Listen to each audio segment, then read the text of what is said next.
आज के किस स्टडीज के इस लेक्चर में आपको अपनी पत्नी से 4 सबूत मांगने हैं। अगर 4 में से एक भी सबूत आपकी पत्नी के पास नहीं है तो ऐसी स्थिति में पत्नी के द्वारा दहेज उत्पीड़न का जो मामला किया गया है उसे कोर्ट रद्द कर सकती है। जो आपके ऊपर घरेलू हिंसा अधिनियम के अंतर्गत मामला लगाया गया है इस मामले को भी रद्द कर सकती है। तो चलिए आज के इस स्टडीज के इस लेक्चर में डोमेस्टिक वायलेंस एक्ट के अंतर्गत आने वाले मामले में और साथ में जो कि 498A जो कि वर्तमान में BNS 85 हो गया है, जिसे हम दहेज उत्पीड़न का मामला कहते हैं, दहेज केस कहते हैं, इसे कोर्ट रद्द कर सकती है। जय जिनेंद्र, केस जैन।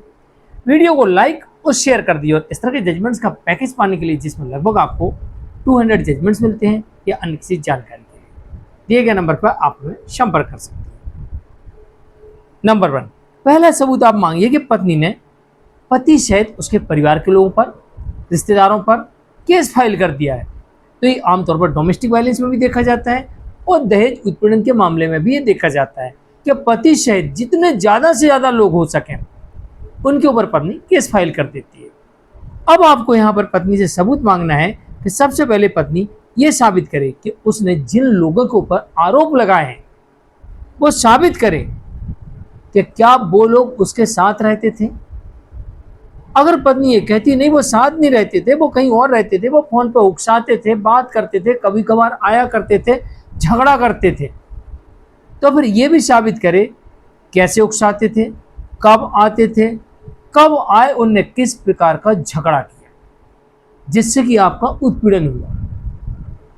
तो आपको पत्नी से पहला सबूत ये मांगना, अगर पत्नी के पास में इसका कोई सबूत नहीं है, कोई आई विटनेस नहीं है, तो ऐसी स्थिति में जिन लोगों पर ये केस दर्ज है, जो लोग साथ नहीं रहते, उनके नाम कोर्ट हटा सकती है। और ऐसा कई मामलों में देखा गया है कि जो लोग साथ नहीं रहते कोर्ट उनके नाम हटा देती है। नंबर 2, पत्नी कहती दहेज लिया है, तो फिर अब पत्नी से मांगिए कि जो दहेज आपने दिया है उसका सबूत दीजिए।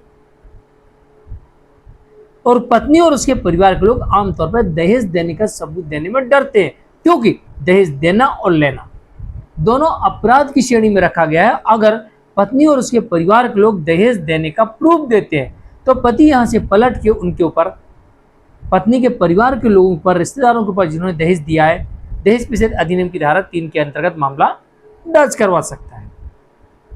अब कई बार ऐसा कहा जाता है हमने शादी में इतना पैसा खर्च किया, और उसे कहा जाता है हमने दहेज दिया। तो हाल फिलहाल में सुप्रीम कोर्ट ने एक मामले में स्पष्ट किया है कि जो शादी में पैसा खर्च होता है वो दहेज की श्रेणी में नहीं आता है। जो आप शादी में पैसा खर्च करते हो, जिसमें गिफ्ट बांटते हो, खाना खिलाते हो, लोन करते हो, बैंड बाजे बजवाते हो, अब आप कहते साहब ये पैसा जो खर्च हुआ है वो तो पति और उसके परिवार पर खर्च हुआ है, उनके रिश्तेदारों पर खर्च हुआ है, तो ये तो उनका दहेज है, ये उन्होंने दहेज लिया है। तो इसके आधार पर आप ये नहीं कह सकते उन्होंने दहेज लिया है, ये दहेज लेने का मामला नहीं बनता है। अगर दहेज दिया है तो दहेज देने का प्रूफ होना चाहिए। अगर कोई नेंग दिया है तो वो दहेज की श्रेणी में नहीं आता है। जो नेंग दिए जाते हैं शादियों में वो दहेज की श्रेणी में नहीं आता है, लेकिन जो दहेज दिया है उसका प्रमाण देना पड़ेगा। अगर प्रमाण नहीं दिया तो दहेज लेने का मामला नहीं बनता है। और दहेज अगर दिया, इसका प्रमाण दे दिया, तो किसने दहेज दिया उसके ऊपर मामला दहेज देने के आरोप में चल सकता है। तो आप अपनी पत्नी से दहेज देने का प्रमाण मांगिए। नंबर 3, अगर पत्नी आरोप लगाती है कि मेरा पति अडल्ट्री में है किसी के साथ या फिर नपुंसक है, तो दोनों ही ऐसे आरोप हैं जो गंभीर आरोप हैं, और अगर ऐसे आरोप पत्नी के ऊपर लगाती है तो पत्नी को हर हाल में इनके सबूत देना आवश्यक होता है। अन्यथा यह माना जाएगा कि पत्नी ही पति और उसके परिवार के साथ में क्रूरल्टी कर रही है, मेंटल क्रूरल्टी कर रही है, आर्थिक नुकसान पहुंचा रही है, उनकी छवि खराब कर रही है। और ऐसे में पति के पास में एक अधिकार बन जाता है डिवोर्स लेने का। और साथ ही यहाँ पर साबित होता है कि पत्नी झूठे आरोप लगाकर इन लोगों को इस केस में फंसा रही है। तो अगर आपकी पत्नी, उसके परिवार के लोग आपके ऊपर आरोप लगाते हैं कि आप अडल्ट्री में हैं, पति अडल्ट्री में है या फिर पति नपुंसक है, तो इसका सबूत अवश्य मांगिएगा। अगर सबूत नहीं दे पाए तो ये केस दोनों के दोनों डिसमिस हो सकते हैं।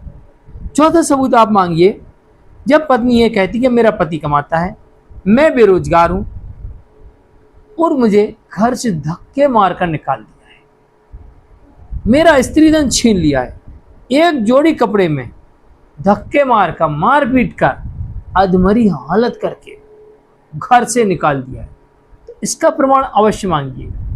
जब पत्नी कहती मेरा पति इतना कमाता है, अब पति कमा रहा है इतना सा, दिखा रही इतना, कमा रहा 10,000, बता रही 1,00,000, प्रमाण मांगिए। पत्नी कह रही मैं बेरोजगार हूं, तो कहिए प्रमाण दिखाइए। वैसे पत्नी को बेरोजगारी का प्रमाण देने की आवश्यकता नहीं होती, कहने मात्र उसका प्रमाण होता है, लेकिन जहां पर वो पति की इनकम इतनी सी और इतनी बता रही है, उसका प्रमाण अवश्य मांगिएगा। इसके अलावा जब पत्नी कहती मुझे घर से निकाल दिया, कब निकाला, कैसे निकाला, किसके सामने निकाला, सबूत अवश्य मांगिएगा। जब वो कहती सारा स्त्रीधन छीन लिया और धक्के मार के निकाल दिया, तो भाई तुम्हारा स्त्रीधन छीना था, कब छीना, कहाँ छीना, और जब धक्के मार के निकाल रहे थे तो किसी ने तो देखा होगा, किसी पड़ोसी का नाम लिखवाया आपने इन्वेस्टिगेशन में, आपने पुलिस से कहा कि जाके वहाँ इन्वेस्टिगेशन करिए, आपने कोर्ट में आपत्ति लगाई कि पुलिस ने वहाँ जाके इन्वेस्टिगेशन नहीं किया, पड़ोसी ने देखा है, उसके घर में सीसीटीवी लगा हुआ था, वहाँ रिकॉर्ड हो गया होगा सारा घटना चक्र, वहाँ पर पड़ोसी ने वीडियो बनाया था, उसका वीडियो है, उसके पास जाके पुलिस ने क्यों नहीं पूछा? या फिर जब आपके साथ ऐसा घटना चक्र घट रहा था उस वक्त आपने पुलिस क्यों नहीं बुलाई?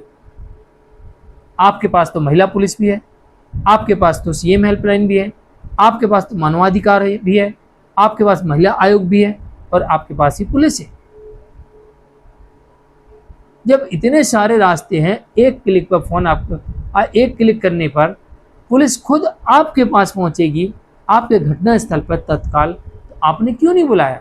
देखिए मेरा स्त्रीधन छीना जा रहा है, मुझे मारा पीटा जा रहा है, मुझे धक्के मारकर घर से बाहर निकाला जा रहा है, इसका प्रमाण आप मांग सकते हैं। साथ ही जब पत्नी कहती है अधमरी हालत में निकाला,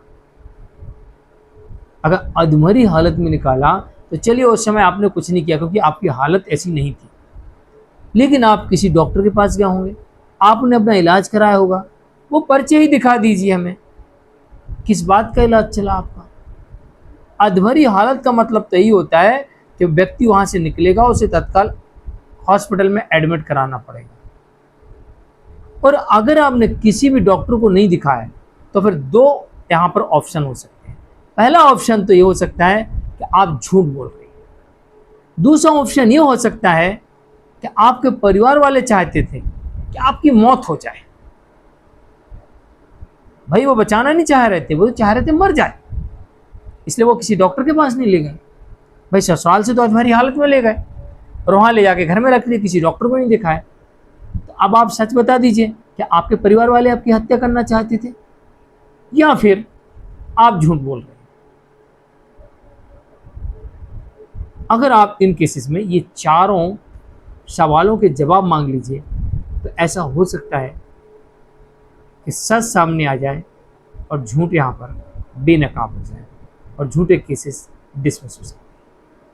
जानकारी के लिए कमेंट में जरूर लिखिए, वीडियो को लाइक शेयर कर दीजिए। आज के इतना ही, और अभी चेक करिए आपके डोमेस्टिक वायलेंस और दहेज उत्पीड़न के मामले में क्या क्या आरोप हैं और क्या क्या सबूत आपके पास है और क्या क्या तर्क है। नमस्कार।